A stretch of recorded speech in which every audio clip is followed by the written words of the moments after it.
चुनाव आयोग क्या निर्णय ले रहा है, इसके लिए अगर आपको कुछ करना भी है तो जाके चुनाव आयोग के दरवाजे पे करो।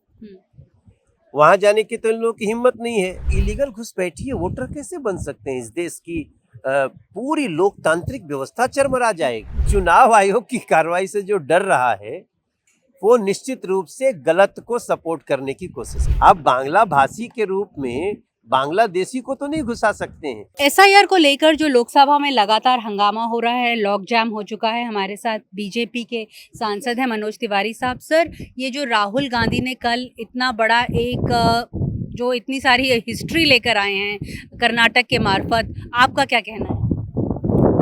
देखिए, राहुल गांधी जी पहले तो गलत नीति पे चल रहे हैं।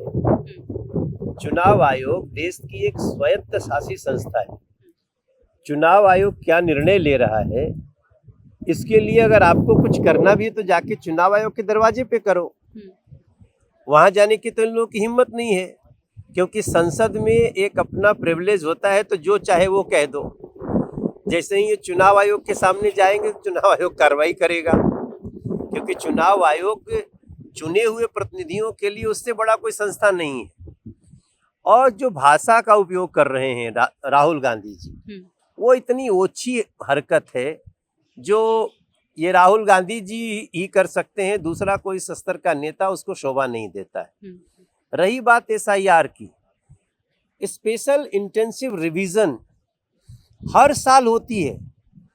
आप इलीगल वोट को क्यों रखवाना चाहते हैं? अगर आपको लगता है कि इस दौरान कोई भी गलत वोट किसी का कट गया हो तो उसको लेकर के आइए सामने। वो नहीं बता रहे हैं। इन लोगों ने इलीगल घुसपैठियों का भी वोट ये चाहते हैं कि वो बना रहे। तो इलीगल घुसपैठिए वोटर कैसे बन सकते हैं? इस देश की पूरी लोकतांत्रिक व्यवस्था चरमरा जाएगी। दिल्ली की अगर हम बात करें तो दिल्ली में भी क्या एसआईआर करवाएगी भारतीय जनता पार्टी? पहले भी हुआ, इस चुनाव में भी हुआ।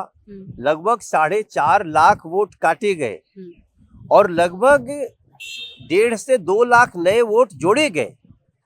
तो जो लोग, कुछ लोग ऐसे लोग हैं जो जगह जगह वोटों की गड़बड़ियां करते हैं, फर्जी लोगों को वोटर बना देते हैं। चुनाव आयोग उसके लिए हमेशा हर साल अपनी कार्रवाई करता है।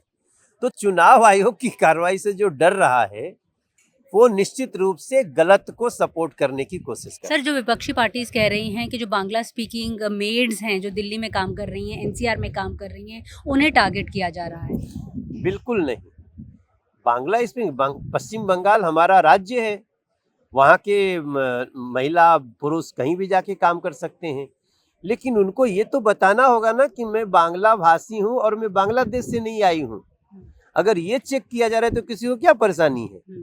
आप बांग्ला भाषी के रूप में बांग्लादेशी को तो नहीं घुसा सकते हैं। यही चुनाव आयोग का